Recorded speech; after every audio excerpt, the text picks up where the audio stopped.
Alas 5 Jess na, 1 Western Visayas na. Alas 5 Jess na, 1 Western Visayas na.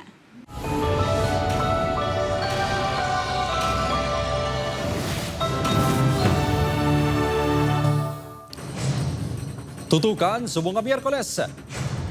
State of National Energy Emergency ginapatuman sa pungsod. Pila kay Ilonggo nagkakabalaka sa mga estado sa pungsod kun magpadayon nga mahal ang gatong. Daycare center sa Himamaylan City ginkawatan kag ginvandalize sang grupo sa mga pamatanon. Mag-live-in partner nga ginapayag, ginorderan sang iligal nga droga sa napatay sa pagbinunanay sa lapas arestado sa buy-bust operation. Oplan biyaheng ayo sa Semana Santa ginkasanas ang LTO-6, mga bus kag PUV gininspeksyon. Kag health authorities nagpanumdum sa posibleng sakit nga makuha sa sobrang init.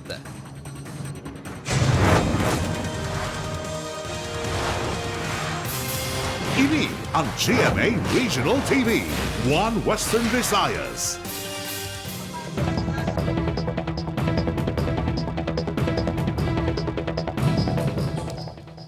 Mayong hapon mga kapuso. Sa nagapanguno nga balita, pungsod o kon bugos nga pungsod, ginpaidalom na sa State of National Energy Emergency bangod sa epekto sang padayon nga pagsaka sang presyo sang gatong. Si John Sala nakatutok. Ikatlo na nga semana nga may asod-asod nga mega oil price hike nga gipatuman sa Pilipinas halin sa nasugod ang kinagamo sa Middle East. Kapon ginpirma ni Presidente Ferdinand Marcos Jr. ang pagpaidalom sa pungsod sa State of National Energy Emergency.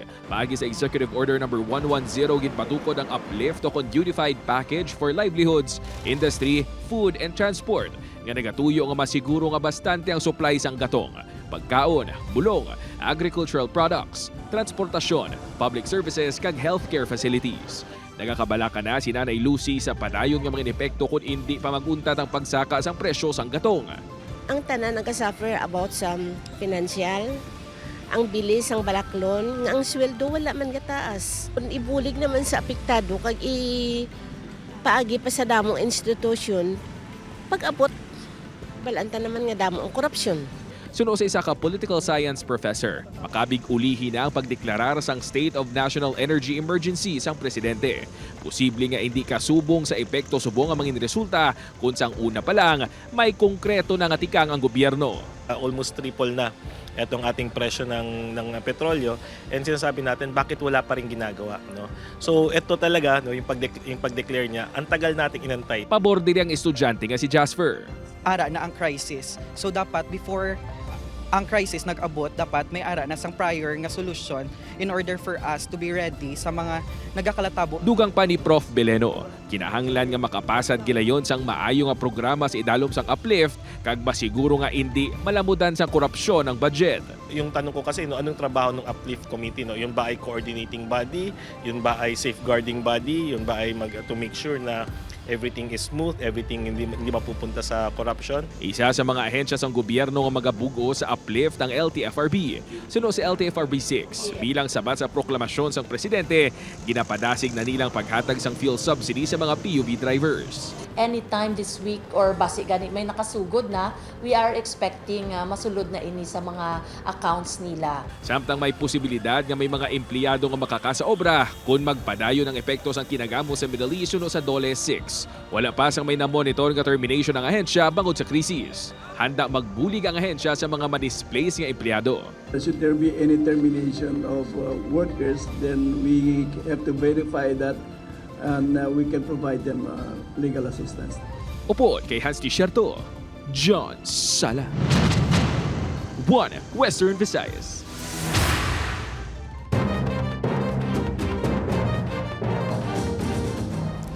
Para sa dugang nga mga balita sa Negros kag Panay, makaupod ta si Adrian Prietos. Adrian. Yes, kay mga kapuso madamo gid nga salamat Daycare Center sa Himamaylan City, Negros Occidental. Bawgin ransak kaagin vandalize pa sa ginapatihan miyembro sang gang. Nakatutok Aileen Pedreso.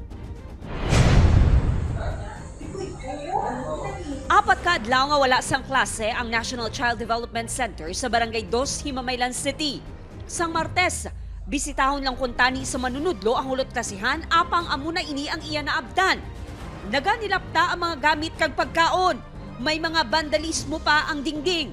Kaysang Friday, may ara silang recognition. After sina, mula na sang klase, ging close na ang school. Tapos, sang Saturday, Sunday at until Monday, wala ginada ma'am na bisita ng eskwelahan. Kagapon, nag-visit ang aton nga teacher.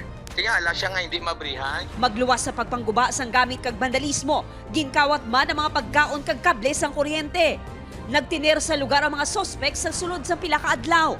Nagluto sa sulod dito sa natulog. Do ginimo yan nila yung dorumbuhan. Pinagbutang to sila sa vandalism. Do nga TBS 13. Do isang grupo sila kuno mo. Do mga pamatanon gini sila guro.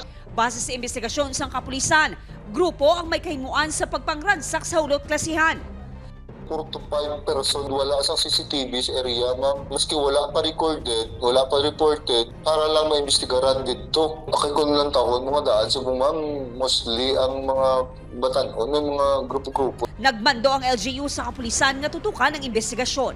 Aileen Pedraso, 1 Western Visayas. Mag-live-in partner nga ginaligar ginbaklan sang iligal nga droga sang napatay sa pagbinunanay sa La Paz, nadakpan sa drug buy-bust operation. Yaring balita. Suktanay. Wala ko na yung kabalo sa mga suktanay. Wala mo kayo maging kulantro nga kwarta. Ini ang panindugan ni Tami Muya. Utod sa magulutod niya Muya nga ginatudlo ginsukot ni Johnny Provide Jr. sa ginbayad niya 1,500 pesos matapos wala mahatag ang gin-order nga illegal nga droga. Ang suktanay ang nagresulta sa marugoon niyang pagbunanay sa barangay San Isidro La Paz sang Sabado sang gabi. Si Tame kagang live-in partner nga si Badoy ang nadakpan sa drug buy-bust operation kagabi sa Mumanya Barangay. 680,000 pesos nga suspected siya ang na-recover sang kapulisan sa ila. Pahayag ni Tame, wala ini nakabaton sang kwarta halin kay Johnny, bangod wala man ini nagabaligya sang droga. Apang ginako sini nga nagagamit siya sa illegal nga droga. Yagoro bata Yung kulantro ako, so patay na balay pa drug test siya, parang balaan niya kung wala may nagahigop to. Kita mo gani ka, balik-balik to gani, bata ito kay grabe yung tama. Si Tame kag Badoy ang may anay kasuman sang theft kag carnapping. Na monitor pa ni nga nagagbisita to sa ilay mata sa ospital, nagalaylo man isa sang ila operations kay nawadaan sila sang stocks kay nakuha gani isang RPDEO. But ugaling may nag-abot ko no nga stocks intended sa ila.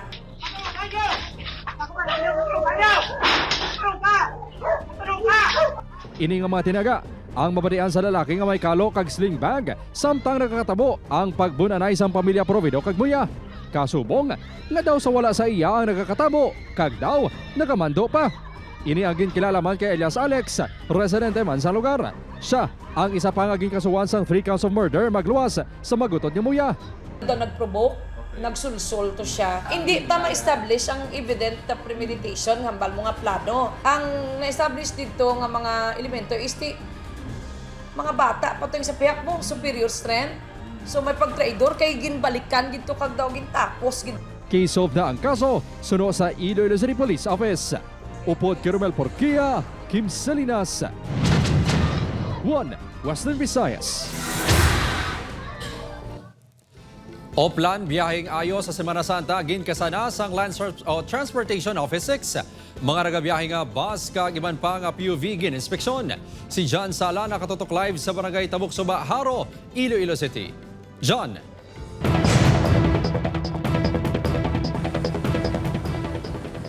Kim, agud masiguro ang seguridad sang mga biyahero kag mga motorista subong nga Holy Week kag sa bakasyon nakaalerto ang LTO6 sa mga terminal kag dalanon.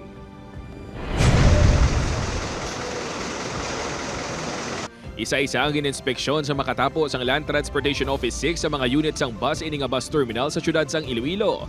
Magluwas sa pisikal nga kondisyon sa mga bus ginachekyar man ang mga driver kag konduktor, pati ang mga dokumento kag papeles sang bus unit. Ginabanta 10 ka minuto sa ginadugay sang inspeksyon antes makalakad ang tagsa ka unit sang bus. Dugang man sa oras ng ilang biyahe, apag pabor naman diri si Manang Ronaldin nga mapuli pa sa batad. Kasi parang nga maano man ang pagbiyahe, ma-safe ba lang ang pagbiyahe namon, na ma-check ang mga kwansang mga unit.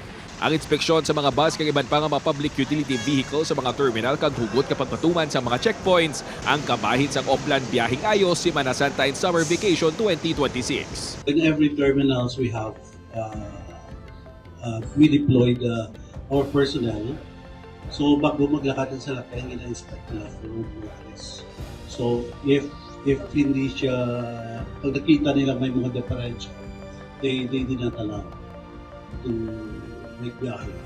So in every terminals right now, until next week. That's region-wide.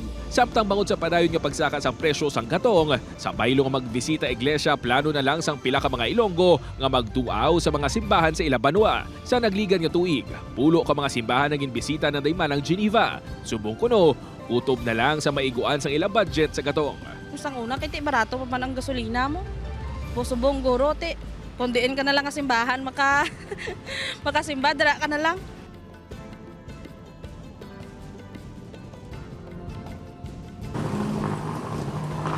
Kim, pahanumdom sang LTO6 sa mga motorista pribado man o kon na public utility nga tsekyaron anay ang ilang kaugalingon kagang ilang mga salakyan antes magbiyahe agod malikawan ang aksidente. Kim? Manamogin nga salamat, John Sala.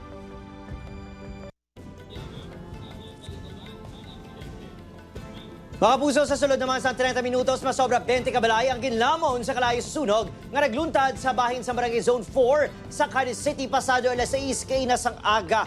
Suno pa sa Cadiz City BFP nangin pagpanghanggat ang pagpalong sa kalayo nga madasing nga naglapta sa mga pamalay nga human sa light materials. Ginatumod pa ang gitunaan sang sunog. Temporaryo nga nagatinira sa evacuation center masobra 30 ka mga pamilya nga nawad-an sang puluyan.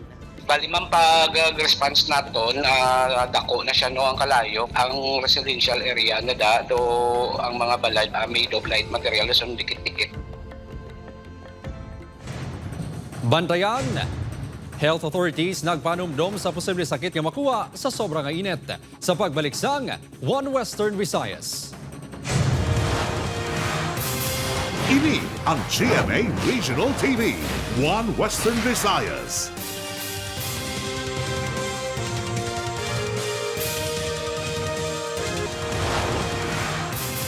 Ini ang GMA Regional TV, One Western Visayas. Tig-ilinit nagsugod na. Health experts nagpaandam sa mga balitian nga pwede makuha sa mga tao kag kasapatan bangod sa tumad kainit ka tiyempo. Si John Sala nakatutok. Sa pagtakop sang amihan season, nagsugod naman ang dry season. Halin sang Enero tubtob una nga semana sang Marso, naglabot sa 38 tubtob 40 degrees Celsius ang pinakamataas ka heat index sa Iloilo City. Apang sugod-subong, posible pa ini maglabot sa 42 degrees Celsius. Suno sa Pag-asa Iloilo tunga-tunga sang Abril, tubtob Mayong ginalauman nga peak sang tig-ilinit. Expect naton mangin medyo mainit o kung less na yung mga pag-ulan na eksperyensya naton. Nabtan sang news team nga nagapahuway sa maharon nga parte sang talamnan ng mangunguma nga si Mercy kay ina sang udto. Bangod kuno sa tuman ka init ka tiyempo, nagabalon gid ini sang tubig kag nagapasilong. Naistorya namon nga magkadto kami sa garden mga kung pwedeng makuha namon mga 6 o'clock. For 6 o'clock mapag-garden na kami nga hindi pa tama ka init, tapos pag 8:30 or 9 nga maano na kami, takas na kami. Suno sa isa ka health expert, high risk sa mainit ka tiyempo ang mga senior citizen kag may mga balatian.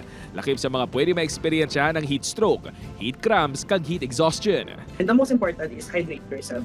Inong gid sang madamo nga tubig. If hindi man lang kita ang maglagaw gid, it is advisable nga gid stay at home gid. Ginapanugyan man nga hindi pagkalimta ng pag-inom sang maintenance medicine kag paglikaw sa pagsuksok sang bayo nga madamol ang tela. Lightweight and not so thick na mga kasuotan. So, I mean, syempre, hindi naman natawag sa malikawan kay sa mga students naton, may mga naka-uniform pa, iba may mga blazer pa ganiban. So, syempre, mas mayo matali nga nga if ang mga schools na nag-implement sa mga muna nga policies, tali medyo ma-regulate Manila. Magluwas sa mga tawo, delikado man ang tuman kainit ka tiyempo sa mga kasapatan. At all times, dapat may aragin siya available na tubig. And also, pwede kita kahatag sang multivitamins and electrolytes to prevent sang dehydration. Importante man nga mapasilungan ang mga ini. Naaga pa man sila namon ginalawig tapos before 9 nga mainit na gid ang kuan sang chimpo namon napasilungan sa mga dalom sang kahoy. Upood kay Hansi Sherto, John Sala. 1 Western Visayas. Palakabuhian sa pila ka manupangisda sa Bacolod City apektado bangod sa mataas nga presyo sa gatong. Yaring balita nga aton gintutukan. Kada magpalawod, masobra 20 litros nga gatong ang kinahanglan sa kada sakayan. Magluwas pa ini sa 10 litros nga reserba para sa masobra 12 oras nga pagpangisda. Busilingon, kinahanglan sa manupangisda nga si Jason sang 3,500 pesos nga budget matapos naglabot na sa 115 pesos kada litro ang presyo ng diesel sa Bacolod City. Ang problema, wala sang amusini nga kantidad si Jason, gani wala siya anay nagpalawod. Kung pang merde malang, wala kami galakat. Buday na gagayo. May tani nga magbarato na tani ang krudo, para sige-sige man naman pang itatani blaw. Wala man nagpangisdang bala ni Anamor, gani palaligban ang kalanon sang ila siyam kaanak. Galinding sa torko. Para nga kay kung hindi makabatak sa kapital, siyempre mangita naman rolling. Sa datos sa asosasyon sa mga manugpangisda sa Barangay Barago, sa bugusan nga 214, 180 na lang ang nabili nga miyembro, bangod ang iba nag-untat na pagpangisda. Kung magpalawod ka, kung palawod ka naman, hindi mo gidya maano bala kung may pangwaon to kung wala. Pero gasto ka lang nga gasto. Kaya siyempre ang kapangbuhian sa lawod, hindi i-fix mo. Panawagan sa pamilya sang mga manupangisda, hatagan sila sa bulig pinansyal para makabangon. Ano gid bala ang mahimo sang LGO nga makabulig sa mga mangingisda nga hindi na magtaas gid ang krudo kay daw hindi na gid masarangan kay ang pangwaon perti kagamay kadutay. Samad sa LGU, ginaplastar na ang mga programa kasubong sa alternatibo nga panakabuhian para sa mga manugpangisda. Well, ang ginahimo sa syudad Subong, as much as possible, may mga programs kita nga mapabulig giho ekonomiya bla. Obetiril Gasilio, Adrian Cretos, 1 Western Visayas. Posible nga mag-yellow alert ang Visayas Grid sa second quarter sang tuig 2026 sunod sa pagtuon sang non-government organization nga Institute for Climate and Sustainable Cities. Ang yellow alert ang nagkakatabo ko ng power reserves o ng reserba ng supplies ng kuryente ang manubo sa required nga level.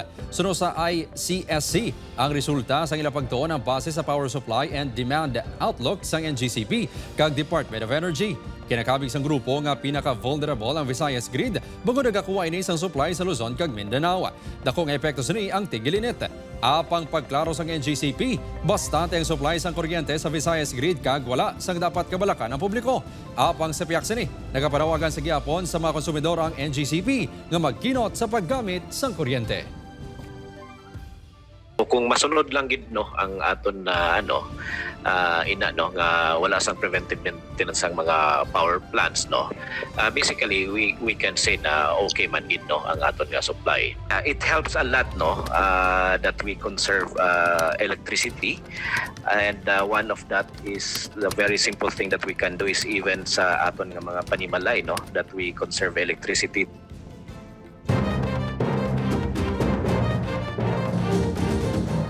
Nagtukod sang Special Investigation Team ang Iloilo Police Provincial Office nga magatutok sa kaso sa pagpatay kay Marigold Hamelo sa Barangay Poblacion A, Dueñas, Iloilo.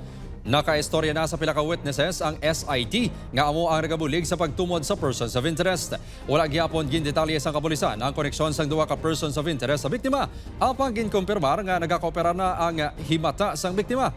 Parayon nga nagapangita sang dugang nga CCTV footages ang kapulisan sa ginlabayan sa mga sospek. Nagapabilin nga crime of passion kag ang tanan sa negosyo ang mga motibo nga ginatutukan sa krimen. Sa pag-angot nato sa pamilya, they are cooperative, although very limited lang gid anay sa subong ang ilang ma-provide niya information.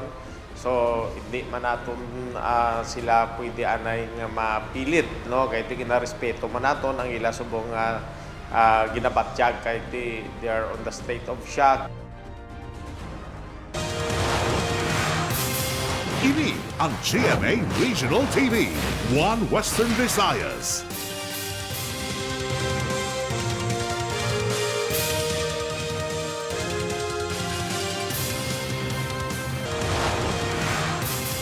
Ini ang GMA Regional TV, One Western Visayas.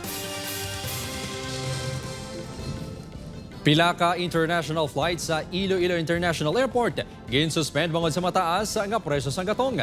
Si John Sala nakatutok.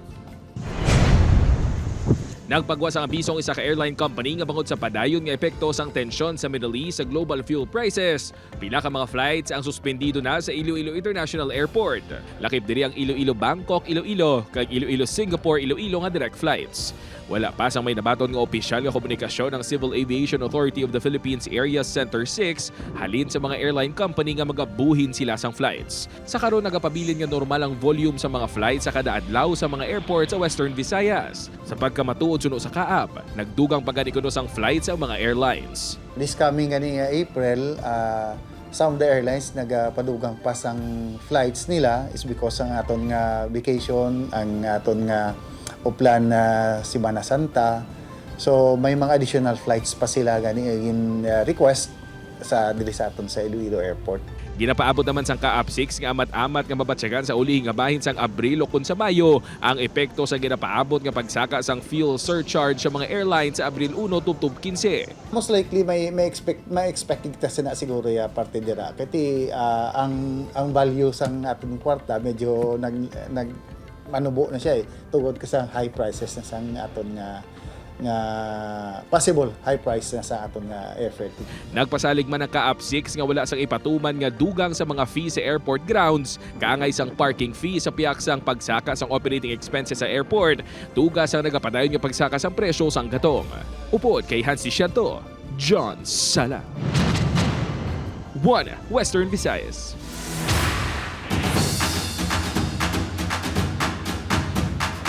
O namit, talaba eat all you can, bida sa Kisi-Kisi Festival sa Banosang Ilog. Samtang Kapuso Stars nagdala sang dugang nga kasadya. Nakatutok Aileen Pedresa. Ginpasadya sang Kapuso artist ang fans sa Kapuso Fiesta sa Ilog Municipal Grounds kadungan sa Kisi-Kisi Festival 2026 kahapon, March 24. Ginkilig ang fans sa nagwa na si Kapuso actor Allen.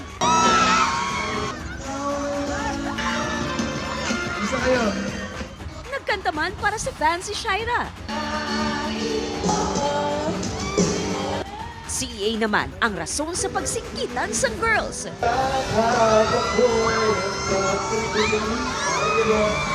Sobrang happy ako na makasama yung mga kapuso natin dito. Yes, maraming salamat sa mainit na pagtanggap ninyo. Alam mo yung pag nagpe-perform ka, mas gaganahan ka kasi nakikita mo nag-enjoy sila. Sa lahat ng mga Ilognons na pumunta, nandito ngayon, thank you so much. Kilala ang Banwa sang Ilog sa manggaranon nga marine resources. Isa sa mga ginapabugal na produkto sa Banwa, amo ang talaba. Gani wala nagpaulihi sa pagtilaw sang talaba, ang Kapuso artist. Mga kapuso, alam niyo bang kilala ang bayan ng Ilog sa kanilang yamang dagat? At nakakatulong din ito sa hanap buhay ng mga tao dito. Speaking of yaman, mayaman sa napakasarap na talaba ang bayang ito. Kaya naman, taunang ginaganap ang Talaba Festival. Yes, at bahagi ito ng kanilang Kisi-Kisi Festival Celebration. Ako guys, alam niyo ba, napakaswerte natin dahil matitikman natin ang kanilang masasarap at matataba na talaba. Kaya ano pang hinihintay natin? Tara, kainan na! Ops, akin to. Ang bigat nga, no? Yes. 1, 2, 3, go. May araman sang eat all you can talaba.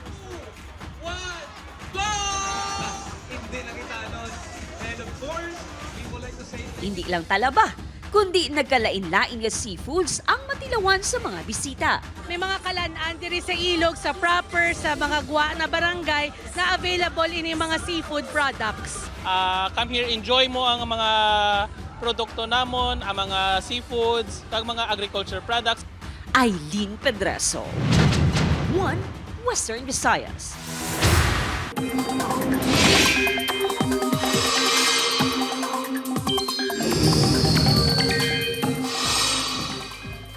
Mga kapuso, nagapadayon sa gihapon ang pag-eksister sang easterly sa pungsod yani. Magapadayon ang mainit nga tiyempo. Ang easterlies ang mainit kag mapanga hangin nga nagahalin sa Pacific Ocean. Pero bisan mataas ang temperatura, posible man sa gihapon ang pagulan sa iban nga bahin sa pungsod. Sa datos sang Metro Weather, may tsansa sang lapta-lapta nga pagulan sa pinakabahin sang Antique, Negros Occidental kag Negros Oriental.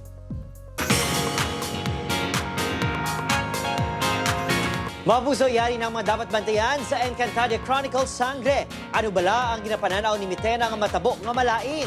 Mapati bala kag makapangaman ang mga sangre. Bantayan man ang pagabot ni Elders JTV. 8:05 p.m. sa Jimmy Prime pagkatapos sang 24 oras. Samtang, hindi mabato ni Joey nga wala na ang iya amay. Ano blang tika nga iya himuon para mapamatudan ini. Bantayan ina sa Never Say Die 8:55 p.m. sa ating Jimmy Prime.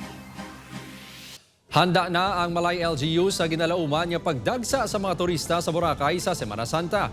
May naplastar na nga Interagency Task Force nga magatutok sa seguridad, monitoring sa mga establishmento kag pagpabilin sang katilo sa isla. Samtang nagwasa datos sang Malay Tourism nga nagdubo sang 4.6% ang numero sa mga turista humalin March 1 to October 15, 2026 kuni pa ang gauge sa pareho nga period sang 2025. Mayara lang sang 97,597 ka turista sa buong Marso, mas manubo sa 102,301 nga na-record sang nagligad niya tuwig. Isa sa mga ginalantaw rason amo ang giyera sa Middle East nga nagresulta sang pagmahal sa gatong kag presyo sa mga tiket sa eroplano kag iban pa nga gastos. 5 beses nga nagbugas ang abo ang Bulkan Kanlaon halin kahapon tubtob kay inas sang aga. Sunod sa Fivox, pati man ini gihapon nga may magmatic activity sa sulod sang bulkan. Wala sa na-monitor nga apektado sang ashfall. Nagapabilin sa alert level 2 ang Bulkan Kanlaon. So, ang atong panumdum na nga, tikan na ang routine sector at alert level 2, just in case may mga sa sumbungan mga emission kita kang just in case may mga ashfall or mag-wear na kita sa face mask kayo mag-i-avoid na natin ang mga outdoor activities.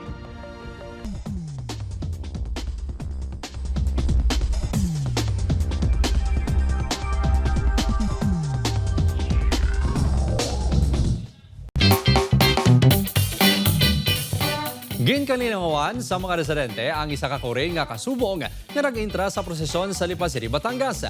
Ang prosesyon ang kabahin sang selebrasyon sang fiesta ni St. Joseph. Sa tungasang prosesyon, gulpi lang nag-eksena ang kuring nga kasubong nga nagupod sa paglakat sa mga deboto. Gintinguan nga ipalayo ang kuring para hindi na ini matapakan. Apang, nagabalik-balik ini kag ginpili nga magsunod sa likod sang karo samtang nagapadayon ang prosesyon. Ako si Kim Salinas, ini ang One Western Visayas, bugos nga persa para sa mas ako nga misyon, kag mas masangkad nga pagserbisyo sa pungsod.